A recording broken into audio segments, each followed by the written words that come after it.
Hindi ko alam kung magandang bagay na sabihin laman ako ng balita araw-araw. Kasi every time na maririnig ko yung pangalan ko sa balita, binabash ako ni Senator Marcoleta eh. Or ni Senator Alan Peter Cayetano. I really don't know where to start, no? Pero para sa akin, bago kami magsimula to discuss about the West Philippine Sea, it's important for us to also understand whether the young people right in front of us understands where the West Philippine Sea is. Saan ang West Philippine Sea? Anybody? Where is the West Philippine Sea? Yes. Yung West Philippine Sea po ba is located sa upper part ng Zambales hanggang Palawan po? Other response. Where is the West Philippine Sea? In the Philippines? Yes, obviously. Where is the West Philippine Sea? Wala akong dalang t-shirt eh. Usually kapag ginagawa ko to with the students, we have free t-shirts eh. To motivate them eh. Where's the West Philippine Sea? Every time we talk about the West Philippine Sea, we comment, we make patriotic reactions saying we stand with our troops, with the Coast Guard, with Commodore Tariela, with the President, with the people from Municipality of Kalayaan. But the question is, saan nga ba ang West Philippine Sea? May hawak kang placard, saan ang West Philippine Sea?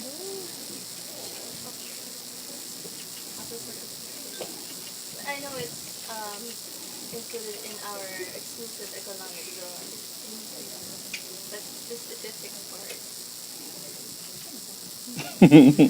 Well, we should thank the uncle of Sir Kiko, no? He defined where the West Philippine Sea is, no?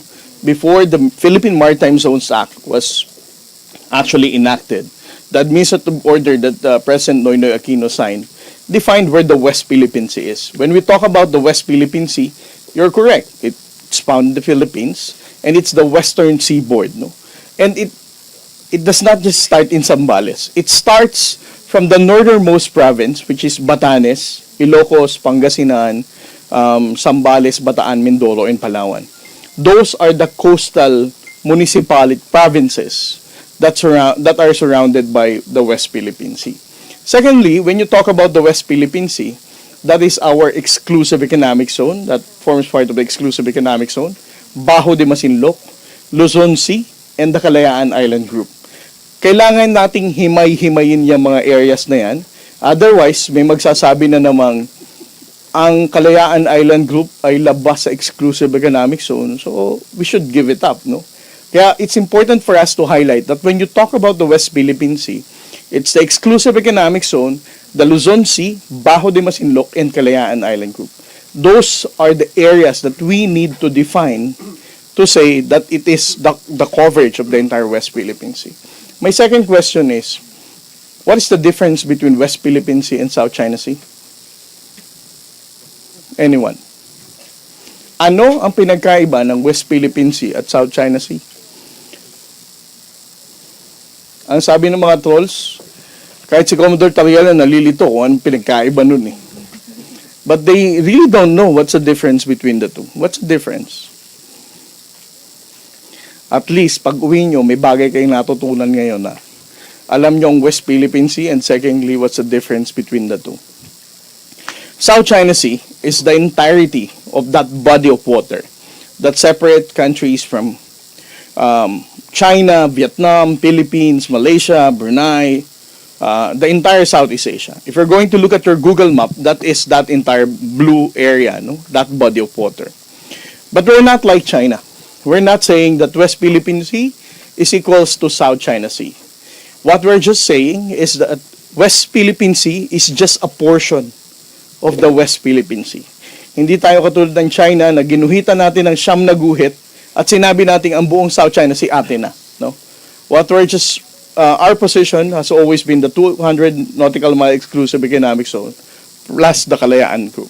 So that's the difference between the two. If the President mentions or any senators would mention South China Sea, ibig sabihin, he's talking about that entire body of water, yung buong dagat na yun. But when he talks about West Philippine Sea, that is ours. Okay? Okay. Third question.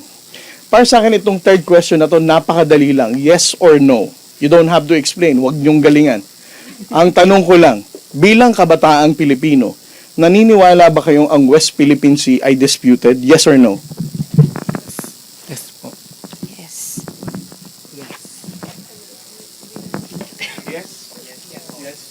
That's the problem we have right now. No? Imagine, I visited different universities from Luzon, Visayas, and Mindanao. Ang kabataan natin, kapag tinanong natin ngayon, and yet hawak natin ang West Philippine Sea, atin ito. Pag tinanong mo naman, disputed ba yan? Yes. Diba? Diba? That's the problem we have right now. Sometimes it's very difficult for us to convince the Filipino people, not just the younger ones, no? That when you talk about the West Philippine Sea, dapat ang sagot natin, hindi yan disputed. Kasi nga atin yan eh. Right?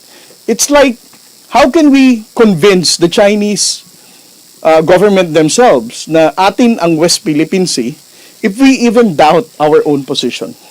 If we're going to be asked point blank, is the West Philippine Sea disputed?